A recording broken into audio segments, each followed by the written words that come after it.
there are a bunch of plugins that will take a whole bunch of layers and make styles for you, right? So for instance, Styler is the one that I use.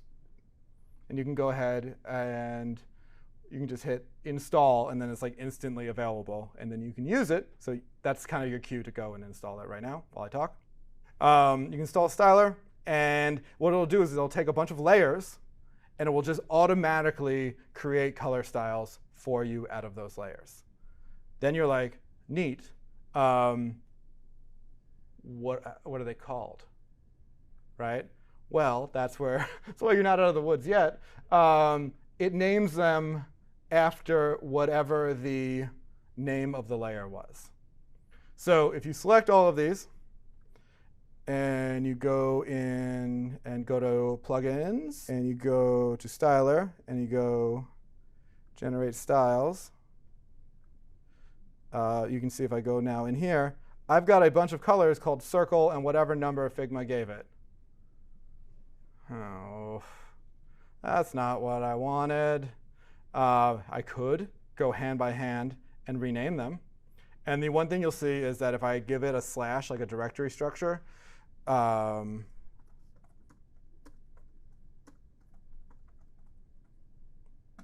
it will like create folders that I can organize stuff with. But still, I don't want to do this. So I'm going to delete all these because these are gross. Hold shift and just get all of them. Delete them. I don't want them. What I want to do is I want to rename all of these in bulk, right? So there's a bunch of ways that I can do that, but there's one kind of built into Figma that's super useful. I can select a bunch of these. Let's take all the brand ones. And I can hit Command R. And you'll see I get this like bulk rename. Right? The one thing I have to check is depending on which order you select, they're slightly different. So Circle 5 is the lightest one. That's the one I want to be 100. And then it means Circle 1 is the one I want to be 500. So I'll show you how to do this. You select a bunch. You hit Command R. And you can do a regex in here if you love regex and that's the way that you want to live. I don't need to in this case. So I'm going to say brand. So this would rename them all brand. Still not great. There are a bunch of variables that I can use here. And so if I do $n, you'll see that it is giving me a number, right, in like incremental order. Capital N will give me in descending order. 2 n's will actually just pad it with a 0. So like that way you don't have to like figure all of that out, so on and so forth, right?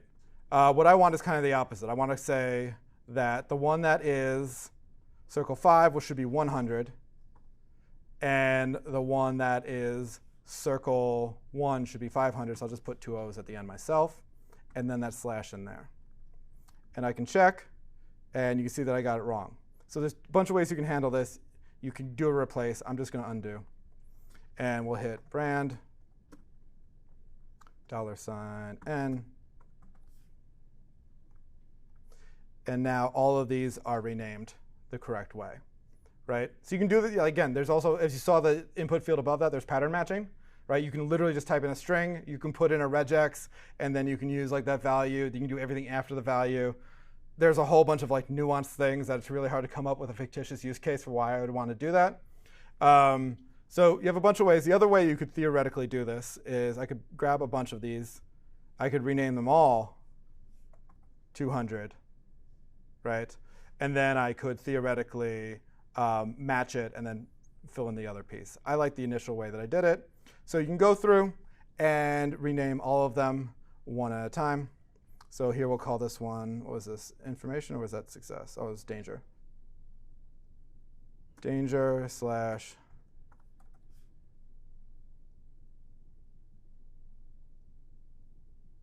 warning slash, let me grab that real quick and not type it again. Still like not tedious, but ideally you're doing this once. It's kind of like setting up Webpack. That's going to get me in trouble. And then we'll call this grayscale. Awesome. And so now I can select all of these. I can go back into Styler, and I can say generate styles. And now you can see, oh, I didn't rename that one properly.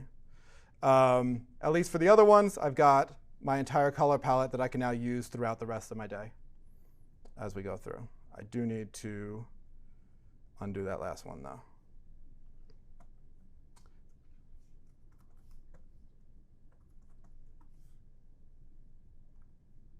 All right, and go ahead and we'll just try it one more time.